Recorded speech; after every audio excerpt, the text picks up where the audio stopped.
The porch light hummed overhead as my daughter-in-law arrived with two men at 5 in the morning, saying she needed me. Still, I opened the door slowly, my fingers tracing the cold brass handle she once ignored like I didn't belong here. As that flickering light hit their faces, the scent of her perfume, too sharp, too desperate, filled the doorway. While she clutched my arm, I noticed their eyes, scanning my house, not her fear. The same woman who called me mom at weddings had brought danger to my doorstep without blinking. That's when I stepped back, not to protect her but to let her watch who I called stand behind me, my son. We're about to begin, but if you'd like, share where you're joining from. It reminds me this story doesn't echo into silence, it lands somewhere real. Drop it in the comments and don't forget to subscribe. At 5 in the morning, Margaret Lawson's bedroom was still dark, the kind of quiet hour when the world felt suspended. Her phone vibrated sharply on the nightstand, slicing through the silence. Calls at that hour were never good news. She reached for it with the steady caution of someone who had spent a lifetime dealing with emergencies. A neighbor's trembling voice met her ear. "Margaret, your daughter-in-law is here with two men. She says she needs you." Margaret sat up slowly, Riley at her door, with men she didn't know. The unease settled in her chest before she even got dressed. The early drive back to her house felt strangely hollow, empty streets, cold air, and headlights stretching ahead of her like a warning she hadn't yet learned to read. Her thoughts circled around David, wondering what he knew, whether he'd been pulled into something he couldn't control. When Margaret pulled into the driveway, the porch light glowed weakly against the blue-gray dawn. Riley stood near the steps, arms wrapped tightly around herself as though bracing against something she couldn't name. Her usually sleek appearance was replaced by disheveled hair and panic lurking beneath her eyes. Behind her were two men, one paced restlessly. The other, Max, stood motionless, his gaze sharp enough to unsettle anyone who met it. Riley took a quick step forward the moment Margaret got out of the car. "Thank God you're here," she said, voice crackling with nerves. I didn't know where else to go." Margaret studied her carefully, noting every frantic glance over Riley's shoulder. "Tell me what's happening." "They're following me," Riley whispered. "Dangerous people. I just need a safe place just for a little while." Margaret's eyes shifted to the men. "If they're the danger," she asked quietly, "why are they with you?" Riley hesitated 1 second too, and the pause felt louder than anything she'd said so far. "They're helping me," she insisted. "They're protecting me." But even as she spoke, the pacing man stopped and shot her a look filled with impatience. Max didn't move at all. He only watched Margaret, unreadable and cold, as though measuring her usefulness. Margaret stepped closer, lowering her voice. "Are you in trouble, or are you bringing trouble here?" Riley's throat tightened at the question. She didn't answer, she simply looked away. That was all Margaret needed. Decades of nursing had sharpened her instincts, and those instincts were screaming now. Riley wasn't simply afraid, she was lying, and whatever she was running from, she wasn't running alone. Max finally spoke, his tone flat, almost disinterested. "She said you were someone who could help." "No," Riley snapped softly without turning to him. "I said she would understand." A heavy tension settled over the three of them. Margaret could feel it in the air, an invisible warning that whatever Riley had dragged onto her doorstep wasn't going to fade quietly. Her gaze moved from Riley to Max again, trying to decipher the silent man's intentions. Something in his stillness felt wrong, as if he were waiting for the moment to shift from observer to threat. "Riley," Margaret said carefully, "this is your moment to be honest. What exactly are you running from?" Riley forced a shaky breath. "I told you everything's fine." But her voice betrayed her, cracking on the final word. Margaret didn't believe her, not for a second. The lies hung between them, fragile but dangerous. Then Max stepped closer, just one deliberate inch. It was enough to send a chill down Margaret's spine, because in that tiny movement she sensed a truth far darker than anything Riley had admitted. And she realized that whatever this morning had brought to her home, it was only the beginning. The porch still felt thick with tension as Margaret ushered everyone inside, the early morning chill following them like a warning that refused to stay outdoors. Max entered last, his heavy boots landing on the hardwood floor with a deliberate weight that made Margaret's shoulders tighten. He didn't speak, but he didn't need to. His silence carried its own threat. Riley hovered near the living room doorway, arms still clutched around her body. She kept glancing at the windows as if expecting headlights or shadows to appear, but each time Margaret asked something, Riley's eyes flicked away, too quick, too practiced. Sit, Margaret said softly. Start from the beginning. What exactly happened tonight? Riley sat, but her posture remained stiff, her gaze darting to Max before she answered. I told you someone followed me. I panicked. I didn't know where else to go. Margaret watched her carefully. The story was thinner now, stretched at the edges. Who followed you? I don't know, just men, people I don't want to talk about. That's not an answer, Margaret said, keeping her voice even. What did they want? Riley bristled, her defensiveness sharp enough to cut the room in half. Why are you interrogating me? I came here because I trusted you. Max shifted slightly behind her, the faint scrape of his boot against the floor pulling Margaret's attention. He was positioned just close enough to Riley to seem protective, yet just far enough to remain an observer. His presence felt calculated, as though he were waiting for a cue she couldn't yet see. Margaret held her ground. I'm asking because something isn't adding up. If you're in danger, I need to know how serious it is. Riley's jaw tightened. I said I'd explain later. Later may not be an option. Riley stood abruptly, pacing toward the window. Her reflection trembled against the glass. You don't understand what I'm dealing with. Then help me understand. But instead of answering, Riley wrapped her arms tighter, as though protecting herself from a truth she didn't want to release. The pacing man from earlier, now leaning against the far wall, exhaled impatiently, and Riley shot him a warning glare. A silent exchange passed between them, one Margaret couldn't decipher but didn't like. Margaret stepped closer to Riley. What aren't you telling me? Riley's response was immediate, sharp. Stop, just stop. Not everything needs to be dissected. It does, Margaret said quietly, when my home becomes your hiding place. The words hit a nerve. Riley's breath stuttered, her face tightening into something cold and almost unfamiliar. Before Margaret could press further, her phone buzzed in her hand. David's name lit up the screen, her stomach clenched. She answered, David. His voice came through groggy but alarmed. Mom, Riley's not home. Is she with you?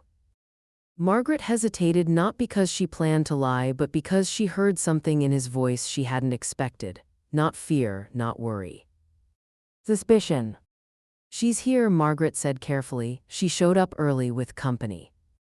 There was a long pause. What are you doing, Mom? The question landed wrong. Margaret drew in a slow breath. What do you mean? You've never liked her, David snapped, his tone sharpening with every word. Don't start twisting things. If she's upset, you probably provoked her.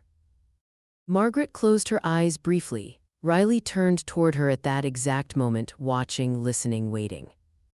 I'm trying to help, Margaret replied. David didn't believe her. She heard it in the silence that followed, the space where trust should have been. I'm coming over, he finally said, and the call ended. Riley released a shaky exhale, almost relieved. Max didn't move, didn't blink, he just watched Margaret like someone noting every shift in the room. Margaret met his eyes. A chill ran through her, not from fear alone but from something deeper, something she hadn't yet named. Because whatever Riley was hiding, Max already knew it. And as a car engine hummed faintly in the distance, David's, rushing toward a truth he wasn't ready for, Margaret felt the ground beneath this story begin to tilt. Something was about to crack wide open. David arrived minutes later, the sound of his hurried steps hitting the porch before he even reached the door. Margaret felt her breath tighten, preparing for a confrontation she knew was coming. Riley straightened immediately, her entire posture shifting, not toward fear this time, but toward calculated fragility. The moment David stepped inside, Riley rushed to him. I didn't want to worry you, she whispered, gripping his arm like she needed the support. David looked at her with concern, then at Margaret with something sharper. You dragged her into questioning the second she got here, didn't you? Margaret didn't answer. David wasn't in a place to hear the truth, not yet.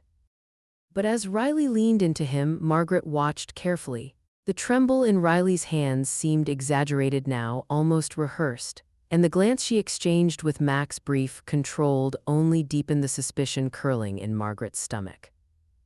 She stepped back, giving them space, though her mind raced. Something was wrong beyond what Riley had admitted, something deep, something built on years of careful deception. When David guided Riley toward the kitchen to get her water, Margaret slipped into her study and quietly closed the door. She sat at her desk, pulled her laptop forward, and began searching, starting with Riley's recent history, then reaching further back. It didn't take long for things not to line up. Addresses she claimed to have lived at had no record of her. A job she'd spoken about at length didn't appear anywhere, no employment records, no references, no digital footprint. A college she said she'd attended listed no one by her name or even a variation of it. Her resume, her entire identity, had seemed splitting open. The more Margaret dug, the more contradictions surfaced. Dates didn't match. Locations overlapped impossibly. And there were small, disturbing traces, mentions of associates with criminal ties, whispers on forums about a woman who matched Riley's description working with groups that operated in the background, untraceable and dangerous. A chill prickled along Margaret's arms. A knock tapped softly against her door. She quickly closed the tabs before opening it. David stood there, arms crossed, expression tight. "She's upset. She thinks you're treating her like a suspect." Margaret met his stare with steady resolve. "David, there are things about Riley you don't know." He shook his head. "She's scared, that's all I need to know." Max lingered in the hallway behind him, silent, observing. Riley wasn't visible, but Margaret could feel her nearby, listening. "This isn't the time," David continued, lowering his voice. "Don't make this worse." He walked away before she could respond, leaving Margaret with the sinking certainty that Riley had already woven a shield around him, one built on emotional manipulation and David's own desire to believe the best. Margaret closed the study door again, but instead of returning to her laptop, she reached for her phone. She dialed Sophia. Her former colleague, now a retired detective, answered on the second ring. "Margaret, it's early, what's going on?" Margaret hesitated only for a breath, but her voice came out firm. "I need your help. Something's wrong with Riley, and I think it's been wrong for a long time." Sophia's tone shifted immediately. "Tell me everything." Margaret summarized the morning, leaving out nothing: the men, Max's unsettling presence, Riley's evasive story, and the contradictions she'd uncovered. Sophia listened without interruption. When she finally spoke, her voice was low, concerned. "If she's connected to the names you just mentioned, this isn't panic, it's fallout, and those men with her, they're not protectors." Margaret felt the truth settle through her, heavy, undeniable. "Margaret," Sophia added, "whatever Riley told your son, she's controlling the narrative. And if you push too hard without proof, David will only dig deeper into her side." Proof, that was the missing piece, but Margaret was closer now, too close for comfort. A soft creak sounded outside the study door. Margaret turned slowly. A shadow shifted in the hallway, slim, still, listening. "Riley." And her expression was no longer fragile. It was calculating. And Margaret realized Riley knew she was digging, and that changed everything. Riley's shadow slipped away from the study door the moment Margaret turned, but the damage was done. Riley knew she was investigating, and the shift that followed, quiet, subtle but unmistakable, spread through the house like a tightening vice. The atmosphere changed. Riley became impossibly attentive to David, clinging to him with an urgency that felt less like affection and more like strategy. She hovered close whenever Margaret entered a room, her eyes flicking with calculation, as though measuring how much risk Margaret posed and how much more she could manipulate David before things unraveled. Margaret kept her distance, watching, measuring. By mid-morning, she returned to her laptop, this time sealing the study door with a firmness that told anyone listening she needed privacy. With Sophia's whispered warning still echoing in her mind, Margaret dug deeper, past the contradictions she found earlier, past the gaps in Riley's past, into the darker corners where records shouldn't exist but somehow did. She found what she hadn't expected to find. Aliases, at least 3, each tied to different states. Each connected to men who had been arrested, some for fraud, others for extortion. And though none of the files mentioned Riley by her married name, the timeline matched, the appearance matched. The patterns matched too perfectly for coincidence. Riley had never been running from danger. She had been running with it. Margaret leaned back, breath tight in her chest as the truth assembled itself piece by jagged piece. Riley's charm, her defensiveness, her inconsistencies, they weren't desperation. They were tactics. Outside in the hallway, raised voices began to filter in. David and Riley. Margaret cracked the door open just enough to listen. "Why didn't you tell me you left work early yesterday?" David asked, his tone unsteady. "You said." "I said what I needed to say," Riley cut in, her voice tight with a trembling edge. "David, please, I can't handle being questioned right now." David hesitated, guilt instantly softening his expression. Riley saw it and stepped closer, pressing her forehead to his chest in a gesture that looked tender from a distance, but Margaret recognized control when she saw it. "I'm scared," Riley whispered. "Can't you see that?" David's arm instinctively wrapped around her, but his eyes weren't fully convinced anymore. Margaret could see the flicker of doubt, small, barely formed, but present. Riley sensed it too. Her grip tightened and she turned her head just enough to meet Margaret's gaze across the hall. The look she gave wasn't fear. It was a warning. Margaret closed the study door again and exhaled slowly, grounding herself. She had enough now to act, at least to start a record. She reached for her phone, dialing a local contact she trusted within the police department. "Detective Harris," the voice answered after a moment. "This is Margaret Lawson," she said, keeping her tone steady. "I need to report suspicious activity involving my daughter-in-law, and I believe she may be involved in a larger network." There was silence on the other end, followed by a professional shift in tone. "I'll need details." "I can provide them," Margaret said, tapping the folder she'd built on her desktop. "But this needs to stay off the record for now. My son is involved emotionally, not criminally. I can't have this blow back on him until we know exactly what she's involved in." "We can start a preliminary review," Harris said. "Send what you have, quietly." As she ended the call, a loud bang echoed downstairs. Something dropped, followed by hurried footsteps. Margaret rushed out of the study. Riley stood near the bottom of the staircase, her breathing sharp, her hands shaking in a way that no longer looked rehearsed. She had seen something, felt something shifting she could no longer control. "What did you do?" Riley demanded, her voice fraying at the edges. Margaret kept her tone calm. "I did what any mother would do." Riley's expression twisted, panic bleeding into something darker. "You don't know what you've started." David appeared behind her, confused, alarmed. "Riley, what's going on?" Riley turned to him quickly. "She's trying to destroy us," she whispered, desperate now. "Your mother, she wants to tear this family apart." David's eyes darted between them, torn, conflicted. The doubt in him had grown, but not enough, not yet. "Mom," he said gently, "please tell me you didn't." Margaret didn't answer, not because she didn't have one, but because she saw movement behind David. Max had stepped into the hallway, watching her with an awareness he hadn't shown before. His posture was different now, coiled, ready, anticipating trouble. He knew something was shifting too. And as Riley moved closer to David, clutching him like he were her final shield, Margaret understood with a chilling clarity.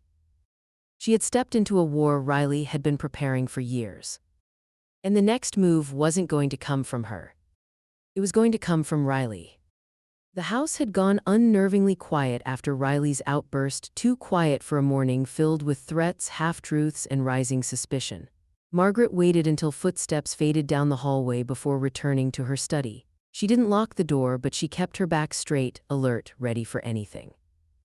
She reopened the files Sophia had sent, forcing herself to move past the dread curling low in her stomach. One more folder waited at the bottom, a compressed packet labeled only with a date. She clicked. A document opened, followed by several grainy photos. At first, she saw only Riley's silhouette, hair pulled back, head lowered, but the man standing beside her snapped everything into focus. Max. Not guarding her. Not following her. Standing with her, working with her.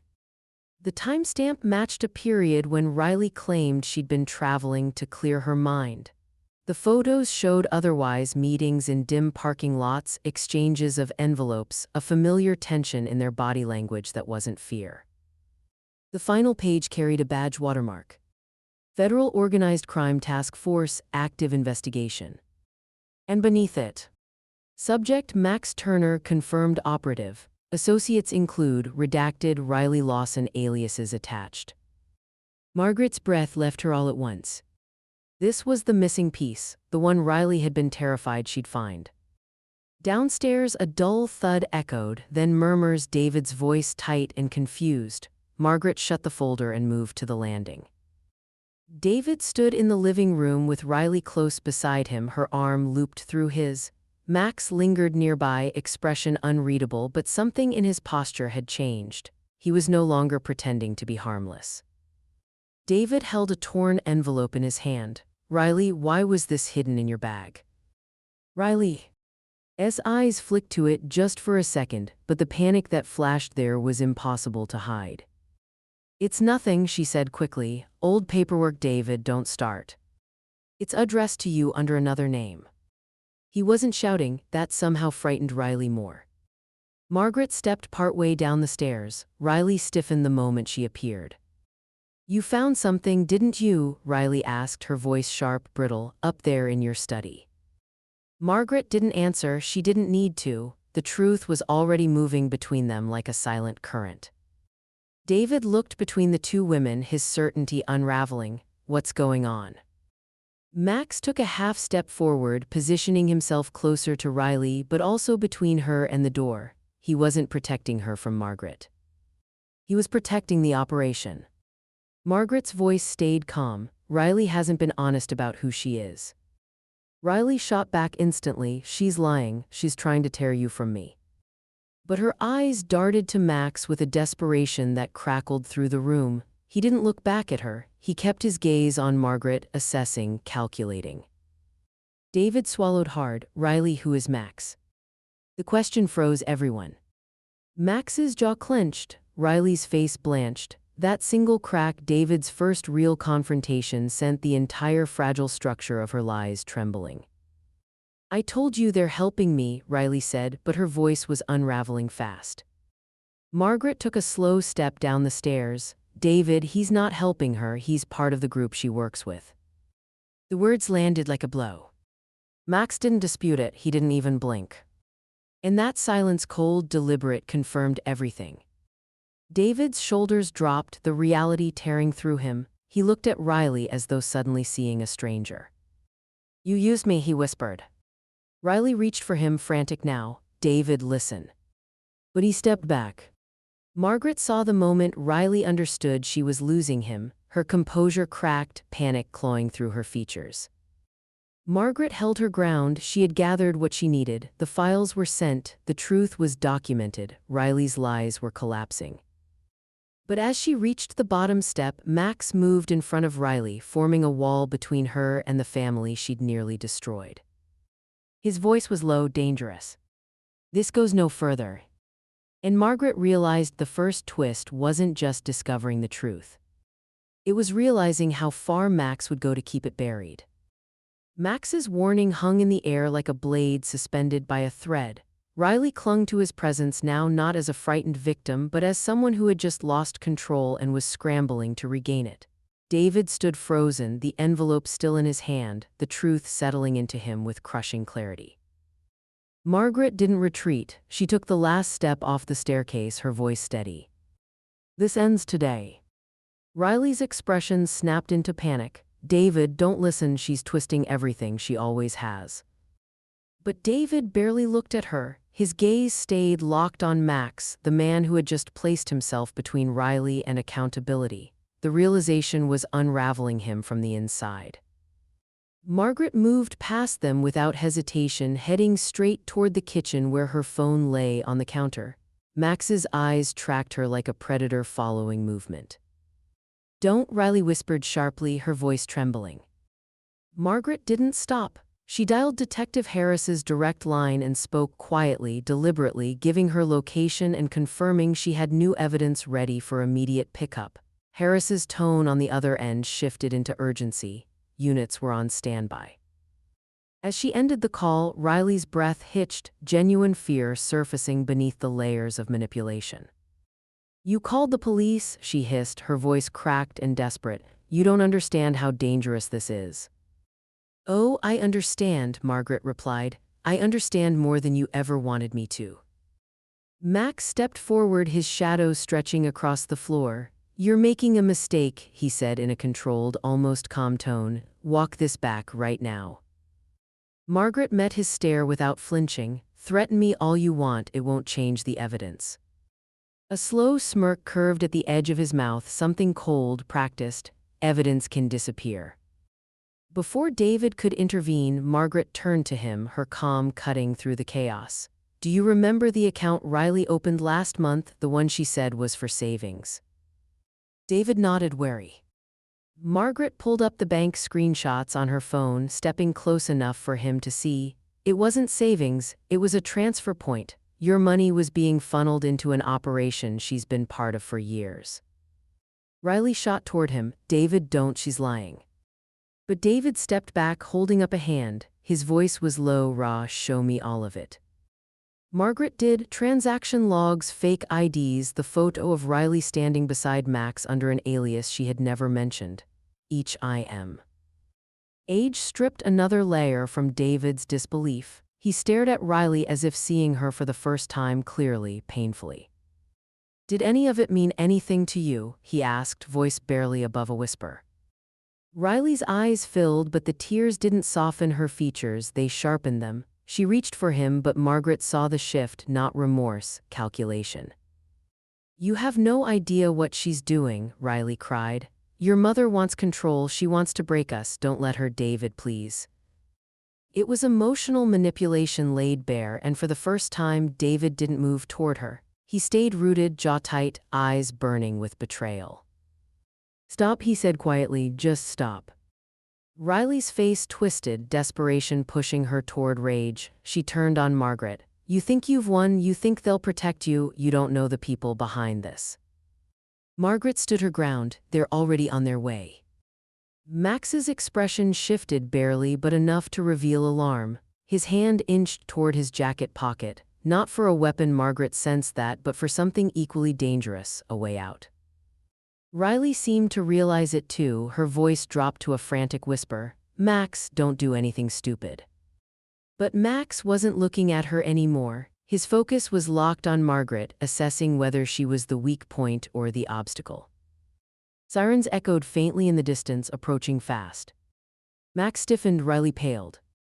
And as the first flash of blue lights flickered against the window, Max made his decision. He ran. And Riley, left standing in the center of her collapsing lies, realized too late that she had just lost her last ally. The flashing patrol lights painted the living room walls in streaks of blue and red. Riley stood rigid as officers entered, her breath shallow, her eyes darting from Margaret to David as if searching for one last angle, one final escape route. But there was none. When the cuffs clicked around her wrists, something inside her crumpled, not with remorse but with the realization that her control had slipped completely. She looked at David, not pleading, not apologizing, calculating, even now. "David, you know I didn't mean for any of this," she whispered as officers guided her toward the door. "Your mother, she twisted everything."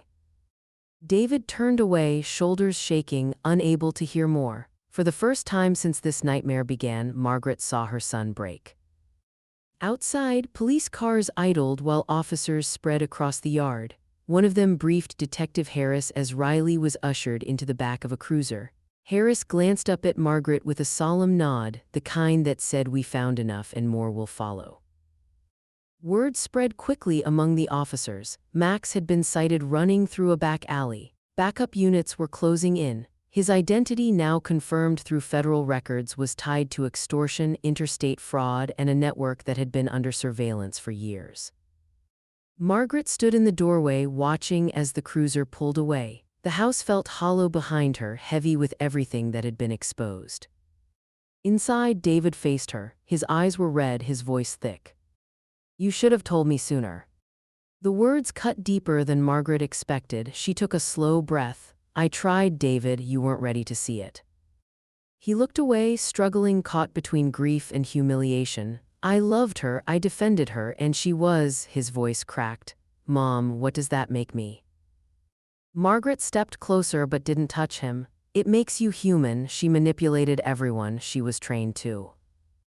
David pressed a hand to his forehead, overwhelmed. I don't know how to move forward from this. Neither did Margaret, not really. The truth had saved them, but it had also carved a deep fracture through their family, one that would take time to mend. While David paced the living room in silence, Harris approached Margaret quietly. We found more, he said. Financial trails, communications. Max wasn't just a partner, he was running point on several operations. Riley acted as a recruiter. Your evidence is going to help close a gap we've been chasing for years. Margaret nodded, though the weight of it settled heavily on her chest. Helping stop a criminal ring didn't erase the fact that Riley had lived in her family, worn trust like a borrowed coat, used her son until he couldn't see straight. After Harris left, silence filled the house again. Margaret sank onto the edge of the sofa, exhaustion washing through her, not just physical but emotional, deep enough to sting. Exposing Riley had been necessary, but it forced open every doubt she had carried about whether she had chosen the right moments, pushed hard enough, or waited too long. David finally sat across from her. He didn't speak right away. When he did, his voice was rough. I feel like I don't know myself anymore. I let her in. I let her shape everything. Margaret's heart pulled. That's what people like her do. They find what's vulnerable and use it. He brushed a hand over his eyes, then looked at her, really looked. You saved me, he said softly, but it doesn't feel like it. Margaret swallowed the ache rising in her throat. It will, not today, but it will.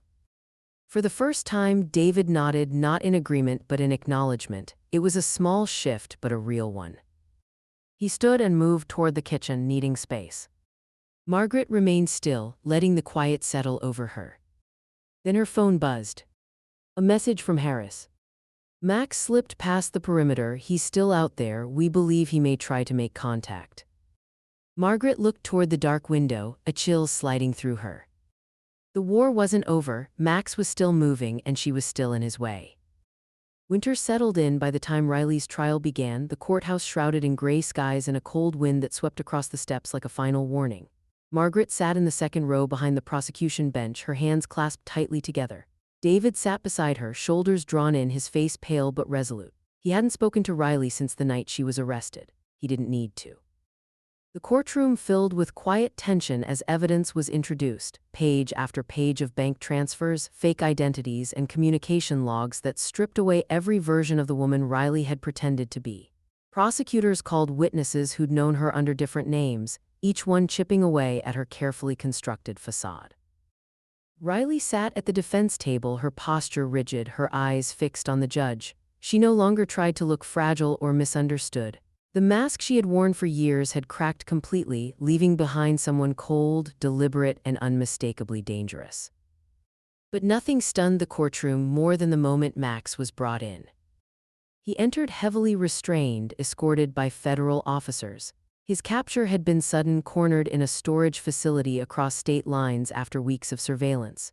The moment he appeared, Riley's composure faltered for the first time. Her jaw tightened and she looked away sharply, knowing exactly what he represented. Max didn't glance at her. He didn't need to. The prosecutors presented communications linking the two, messages disguised as routine check-ins but encoded with instructions. Financial trails between them were laid out cleanly, each transfer another nail in Riley's constructed empire. The judge listened unblinking. David's hand trembled as he read parts of the evidence packet the prosecution allowed him to see. Margaret watched him struggle through each page, the truth reshaping him with painful clarity. He leaned back finally, exhaling a breath that sounded like defeat. She used me for everything, he whispered. Margaret didn't interrupt. She knew better now. His healing could only begin when he let the full weight of Riley's manipulation land. As the trial progressed, it became clear Riley's involvement wasn't peripheral. She wasn't a misguided partner or someone in over her head. She was central, strategic, a recruiter who found vulnerable men like David to create financial stability for the network. The prosecution laid it out piece by piece with clinical precision. By the third day, the gallery murmured every time Riley's name surfaced.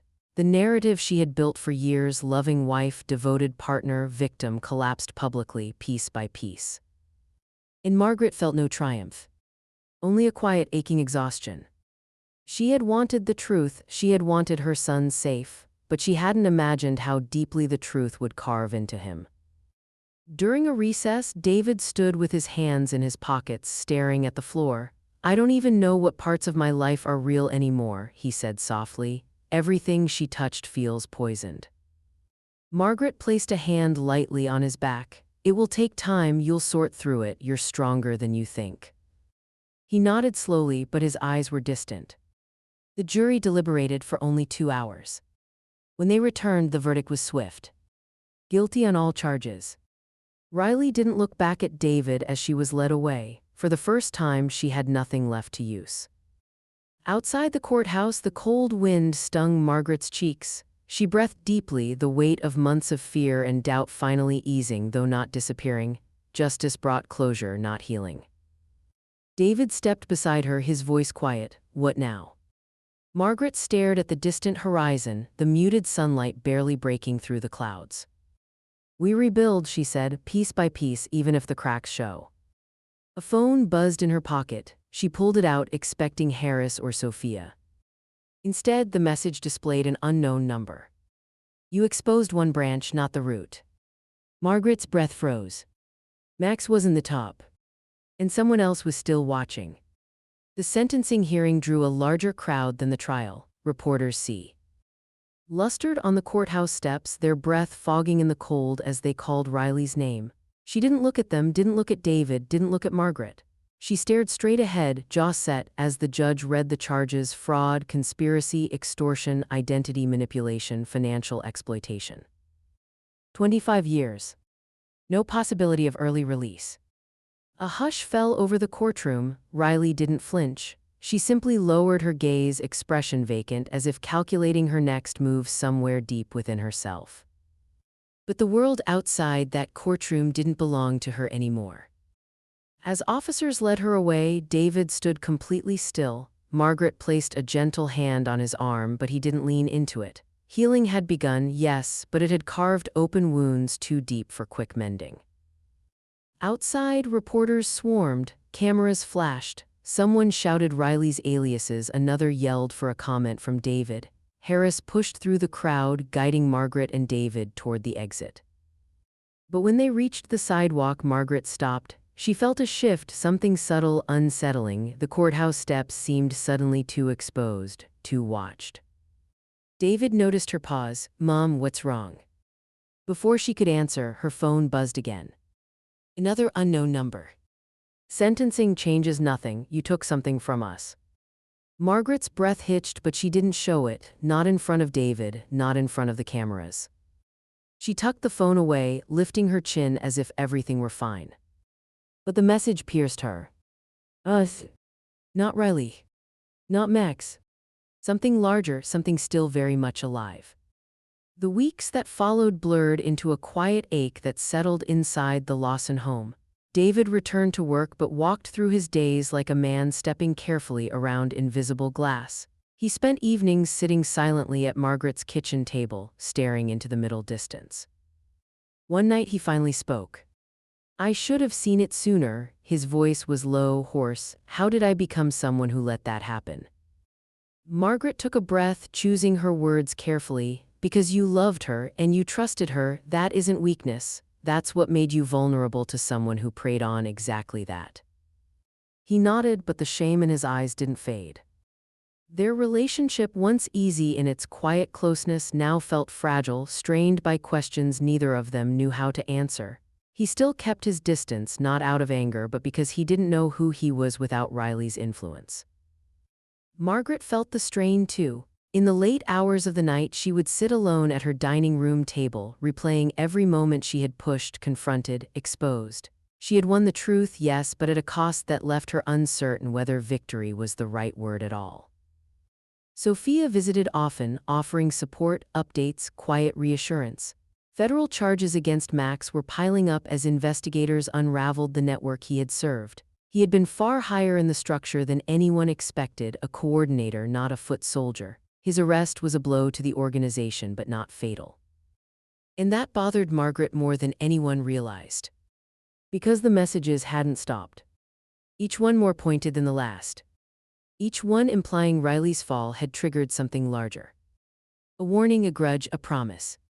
Margaret kept them hidden, not wanting to stack more fear onto David's shoulders. He deserved space to rebuild himself, free from fresh terrors. But in the quiet moments when the house was still and she was the only one awake, she felt eyes on her, not paranoia, something colder. One evening, after David left to stay at a friend's house for a few days, Margaret stepped onto her porch for some air. The night was still, the street empty. Then she noticed it. A car she didn't recognize parked across the street, engine off, windows dark. Too still. Too deliberate. Margaret's heartbeat quickened, not in panic but in recognition. Riley's sentencing had closed one story. But something else had just begun. The week after Riley's sentencing passed in a strange quiet, one filled not with relief but with the hollow echo of everything that had been broken. David moved through the house gently, as if fearful that touching the wrong thing might bring the whole past crashing back down. Margaret gave him space, though the distance between them carried its own ache. One morning, she found him standing at the kitchen sink, staring out the window with a heaviness that pulled at his posture. The coffee in his mug had long gone cold. "Did you sleep?" Margaret asked softly. David didn't answer right away. "Some," he said finally. "But every time I close my eyes, I see pieces of her, pieces I believed, pieces I wanted to believe." Margaret stepped closer but didn't push. The wounds Riley left weren't just emotional, they were tied to David's sense of self, his guilt, his identity. Healing would be slow, uneven. The house held reminders everywhere. A jacket of Riley's left in the hallway closet, old photos tucked behind magnets on the refrigerator, her handwriting on recipe cards she never intended to cook. David gathered them quietly over the days, not to destroy them but to understand what he had lived through. Margaret watched, wondering whether staying close to him would help him rebuild or prevent him from finding himself again. She had sacrificed so much to save him, but saving someone didn't always mean standing beside them forever. That thought lingered in her mind, sharper each day. Harris called midweek with final confirmations from the investigation. "It's over for Riley," he said. "The federals sealed her sentence. She'll serve every year of it." Margaret murmured a quiet thanks, yet the closure landed flat, more like an ending she was supposed to feel rather than one she truly felt. Justice was not the same as peace. After the call, she walked through the house, letting her fingers graze the banister, the walls, the furniture she'd chosen long before Riley arrived. This home had weathered more than she ever imagined, and somewhere along the way, so had she. The messages from the unknown sender had stopped abruptly, no explanations, no final threat, only silence. Margaret didn't know if that was safety or a warning in disguise, but she refused to let fear dictate the rest of her life. One evening, David sat across from her at the dining table, the same place where so many truths had unfolded. He reached for her hand, hesitating before he spoke. "Mom, I don't know how to fix what's between us." Margaret looked at him, really looked. He was not the boy she raised, nor the man Riley sculpted. He was something in between, raw and unfinished. "You don't have to fix it," she said gently. "We just have to start from where we are." His eyes softened, though the pain didn't disappear. "Do you forgive me for defending her, for doubting you?" Margaret exhaled deeply, the answer shaping itself slowly. "I don't need forgiveness for myself, I need you to forgive yourself." David looked away, overwhelmed. In that moment, Margaret understood her choice: hold on too tightly and risk suffocating him with her protection, or step back, allowing him the space to become whole on his own terms. It was the hardest decision of her life. That night, she gathered her coat, stepped outside, and walked the quiet neighborhood streets beneath the dim glow of street lamps. For the first time in months, she felt a strange lightness, like she was standing at the edge of a life she had forgotten she could choose for herself. She paused under an oak tree, looking up at the bare branches. "I'm still here," she whispered into the cold air, "and I'm not done." Her phone buzzed in her pocket. A single message, no number attached. "Neither are we." Margaret froze. Healing could wait. The past wasn't finished with her yet. Morning light filtered through the curtains, soft and muted, but Margaret felt none of its warmth. The message from the night before still echoed in her mind, "Neither are we." She had barely slept, waking again and again to scan the street, half expecting that dark, motionless car to return. It hadn't, but the unease it left behind lingered like a faint bruise. Inside the house, the silence had grown heavier. David had moved back to his own place 3 days earlier, quietly packing a few bags, leaving behind the pieces of himself he wasn't ready to confront. Margaret didn't stop him. She knew he needed space, time to understand the person he had become through Riley's manipulation. Now the house felt too big, too empty. She wandered room to room, touching the backs of chairs, smoothing out blankets, adjusting picture frames. These were the rituals of someone trying to anchor herself after months of chaos, but each small task brought her face to face with the truth. She had lost something far larger than her daughter-in-law. She had lost the certainty of her place in her son's life. Across town, David tried to rebuild his days with routine. Work, errands, quiet dinners alone. But Margaret saw the strain each time they spoke, even in short, clipped conversations. His voice carried a hollow fatigue, as if he were sifting through emotional rubble, trying to salvage whatever parts of himself hadn't been shaped by Riley. The betrayal had carved him open, and Margaret feared the wound might never fully close. In the outside world, Riley's downfall was no longer just a court case. It had become a community reckoning. News stations ran segments on the criminal network she'd helped feed, exposing layers of fraud, extortion, and blackmail that had stretched through neighborhoods, small businesses, and unsuspecting families. People Margaret had known for years, patients from the hospital, parents from David's school days, old colleagues, stopped her in grocery aisles and parking lots. "We had no idea. How did she hide it so well? You must be relieved it's over." Relief. Ed wasn't the word. Nothing about this felt finished. The truth had shocked the community, but for Margaret it had hardened something deeper. While exposing Riley had been necessary, the emotional toll pressed on her relentlessly. She had lost trust in her own judgment, lost the simplicity of believing the world was predictable, lost the closeness with her son that had once been effortless. One afternoon, sitting alone at her dining table, Margaret rested her forehead against her clasped hands. The question she'd avoided for months finally surfaced. Was it worth it? Saving David had cost her nearly everything she cherished, even pieces of herself. She had stepped into a war she didn't ask for, made choices that blurred the line between protection and vengeance. And though she knew she had done what was right, the moral weight of it settled over her like a mantle she wasn't sure she could remove. Sophia visited that evening, bringing takeout and gentle conversation, but even Sophia's steady presence couldn't quiet the doubts that pulsed beneath Margaret's composure. After she left, the house felt even quieter. Margaret wrapped a shawl around herself and stepped outside. The evening air was crisp, almost sharp. She walked to the end of the driveway, looking down the street, habit now, not fear. The car was gone, everything looked normal. But normal felt like a story she no longer believed in. Just as she turned back toward the house, her phone vibrated. A single notification from an unknown sender, shorter than the others, colder. "You chose your side." Margaret's stomach tightened. Not a threat. A declaration. And beneath it, a darker truth settled over her. This wasn't just about Riley anymore. It was about everyone who stood behind her. And Margaret had just declared herself their enemy. In the weeks that followed, Margaret found herself replaying the first morning Riley had shown up at her door, 5 a.m., trembling, cloaked in lies that had barely begun to unravel. It felt like a lifetime ago, a version of herself she no longer recognized. Back then she had stepped into the chaos out of instinct. Now looking back, she realized she had stepped into something far more dangerous, a world where trust was a weapon and love was leverage. She had survived it, but she had not escaped unscarred. David's world had shifted too. The quiet guilt he carried pressed on him like a weight he couldn't shake. One afternoon, he called to tell her he'd begun therapy, his voice low but steady. "I need to understand how I let her get that close," he admitted, "how I didn't see anything." Margaret heard the shame beneath his words, but also something unfamiliar, hope. He was rebuilding, not quickly, not cleanly, but deliberately, and for the first time in months she felt something loosen inside her. Still, their conversations remained cautious, their closeness fractured.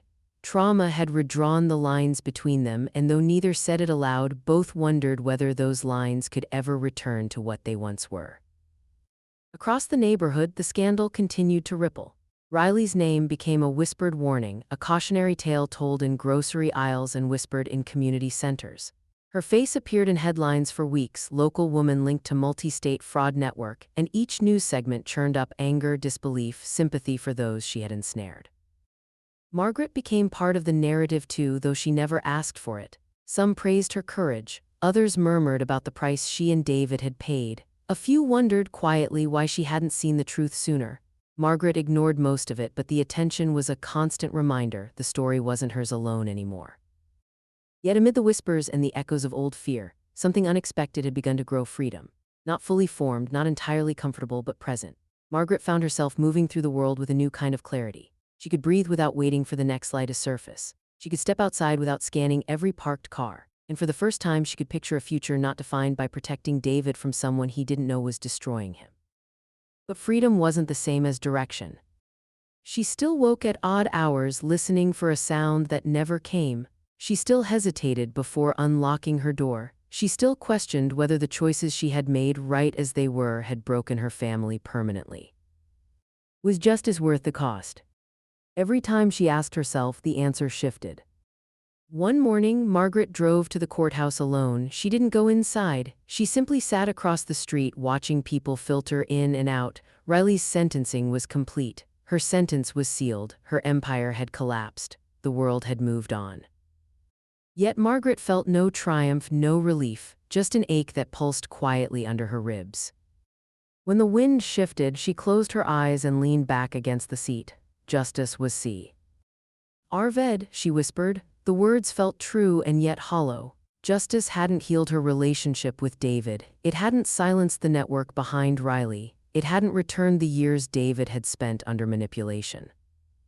Justice had only ended one chapter. It hadn't written the next. Margaret opened her eyes and froze. A man stood across the street watching her, not close enough to identify but close enough to feel intentional. He didn't approach, he didn't move, he only observed, hands in his pockets, coat collar pulled high. Then, as if satisfied, he turned away and disappeared behind a row of cars. Margaret's breath trembled out of her. The price of betrayal wasn't fully paid. And someone was making sure she knew it. The prison looked nothing like Margaret expected. It rose from the ground in stark concrete slabs, silent and imposing, as if swallowing sound before it reached the gates.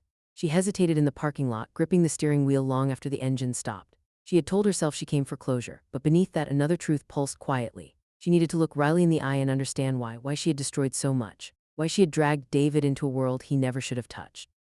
Why Margaret's own life had been upended.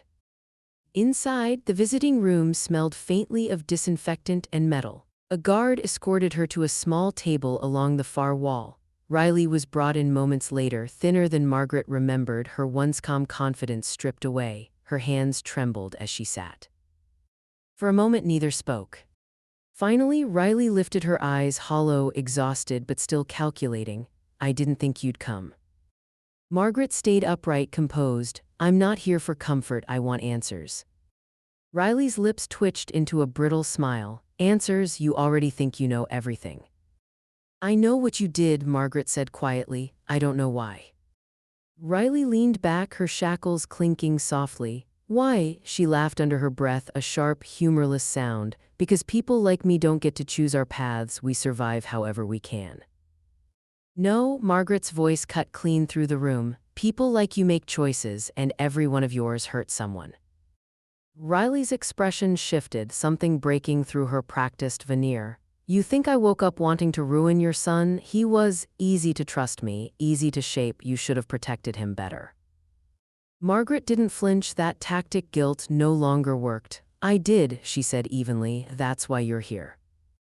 For the first time, Riley's desperation surfaced fully. "You don't understand what they'll do to me, what they'll do to you. You think it ends with prison. You have no idea what's coming." Margaret's breath stilled, the messages, the car, the man watching her outside the courthouse. She kept her voice steady. Tell me. Riley hesitated, her fingers tightening around the edge of the table. Something inside her shifted, fear, raw and unmasked. There's someone above Max, people above him, powerful people. I thought if I gave them enough names, enough money, I'd be safe. But when I got sloppy, when you started digging, she swallowed hard. They made me take the fall, that's what they do, they erase liabilities. A chill traced Margaret's spine. Why tell me now? Riley leaned forward, her voice a trembling whisper. Because they won't stop with me, and they know you're the one who exposed everything, they don't forgive that. Margaret stared at her, measuring the truth in the panic behind her eyes. This wasn't a manipulation, not this part. Riley knew she was already beyond saving, and fear had finally forced honesty from her. Still, Margaret refused to let pity take root. You chose this life, she said, and you dragged my family into it. Riley's composure cracked completely. I didn't mean for it to go this far, she whispered. I thought I could handle them, I thought I could walk away. And now? Margaret asked. Riley shook her head, tears slipping down her cheeks. Now I'm nothing but a message, a warning. The guard approached, signaling the end of the visit, but Riley grabbed the edge of the table, her voice urgent. Margaret, listen to me, you need to protect yourself, they won't let this go. Margaret stood slowly, she felt no triumph, no closure, only the weight of a truth that settled dark and heavy in her chest. As she stepped toward the exit, Riley called after her, her voice thin, breaking. They're already watching you. Margaret froze. She didn't turn back. She didn't have to. Outside, the sky had darkened, clouds rolling in like a warning. Margaret stepped into the cold air, her heartbeat steady but heavy, her mind racing. This wasn't over. And now she knew exactly how deep the roots of Riley's world went. Margaret drove straight from the prison to the precinct, the sky darkening behind her like a curtain falling. Riley's warning replayed in her mind on a loop. They won't let this go. For the first time since the ordeal began, Margaret felt something sharper than fear. Resolve. Inside Detective Harris's office, she relayed every detail of the conversation, her voice steady despite the weight of what she was revealing. Harris listened without interruption, the muscle along his jaw tightening as she spoke. When she finished, he exhaled slowly. If what she said is true, this goes well beyond state lines, but it gives us leverage, real leverage. We can move. Then move, Margaret said quietly, before they do. Within an hour, federal agents were briefed, files were opened, warrants were drafted. Riley's confession, broken, frantic, terrified, became the catalyst for something far larger than her own sentencing. Names she had hinted at were cross-checked with existing investigations. Patterns emerged, accounts were frozen, safe houses raided. The organization Riley once believed she could manipulate began to crumble under the pressure. But victory didn't feel clean. David arrived at Margaret's house later that evening, shoulders tense, eyes shadowed from too many sleepless nights. He'd heard about her prison visit from Harris, and the news unsettled him in ways he didn't know how to voice. You went to see her, he said quietly as he stepped inside. Why? Margaret studied him, seeing both the fragility and the strength coexisting in him now. Because I needed answers, and because she still had pieces of the truth we didn't. David rubbed a hand over his face. And you didn't tell me, again. Margaret felt the sting of that sharp, familiar. David, you needed space, you're only just starting to find your footing. That doesn't mean I don't want to know what's happening. His voice cracked slightly. It doesn't mean I don't want to be part of this. Margaret stepped closer, gentler now. I was trying to protect you. He met her gaze, exhausted and conflicted. And look where that's gotten us. The truth settled heavily between them, not anger, not blame, just the recognition of a bond stretched thin by months of secrets and survival. Margaret's voice softened. I'm sorry, I've made choices I thought would shield you, but I can't undo the damage Riley caused or the ways it changed us. David's expression shifted, something unspoken flickering behind his eyes. You did what you had to do, he said quietly. I see that now. After a long pause, he added, I'm trying to find my way back to myself, back to you. It wasn't reconciliation, but it was a beginning. The next morning, the news broke: multiple arrests across 3 states, a criminal network dismantled, federal indictments pending. Riley's whispered fears had been real, but now they were documented, exposed. Her fate was sealed in a way prison alone never could have achieved. Margaret read the news on her porch, the early sunlight brushing across her face. For the first time in months, her breath eased just slightly. She had taken the final strike Riley never expected. Inside the house, David watched her from the doorway. Something in his gaze had shifted, not pity, not grief. Respect. He stepped onto the porch, hands tucked in his jacket pockets. "Mom," he said gently, "you're stronger than you think." Margaret didn't answer immediately. She looked out over the quiet street, remembering every step that had brought them here, the fear, the doubt, the sleepless nights, the truths that nearly destroyed them. "I'm strong because I had to be," she murmured. David nodded, a small but genuine connection forming in the space between them. But the moment was short-lived. A car turned the corner, slow, deliberate, dark windows, no plates on the front. This wasn't the same vehicle that had watched her before. This one was closer. It idled at the curb, engine humming low. David stiffened beside her. "Mom," he whispered. Margaret's heartbeat slowed, not with panic but with clarity. Riley's world had been shattered. But someone out there wasn't finished delivering their message. The unmarked car lingered only a moment before rolling slowly down the street, disappearing around the bend as if it had never been there. David remained frozen beside Margaret, his breath shallow, his eyes locked on the empty road. "Do you think," he began, but the rest of the question died in his throat. Margaret placed a steady hand on his arm. "Whoever it was, they left. For now, that's enough." And gradually, over the next days, then weeks, the presence that had haunted their street faded. No more cars, no more messages, no more shadows lingering just out of the light. The federal takedown had shaken the organization hard enough that any retaliatory intent quieted under the weight of legal scrutiny. Whatever threat remained slipped underground, redirected elsewhere. The immediate storm had passed. And life, fragile, unfamiliar, began to settle into something resembling normal. Riley faced her consequences without appeal or noise. Her fate captured headlines for a short while, then receded into the archives of local memory as newer stories replaced her. In the prison logs, she became another inmate number. In the Lawson household, she became a wound healed over but still tender beneath the surface. Margaret watched the world shift cautiously around her. For the first time in months, she could breathe without bracing for impact. She planted flowers in her small backyard garden, clearing winter's remnants by hand. She opened her windows again, letting sunlight warm the rooms Riley had once darkened by her very presence. Peace did not arrive all at once. It settled in pieces, soft and slow. David visited often, though their conversations remained careful at first, as if both feared saying the wrong thing and shattering the fragile bridge reconnecting them.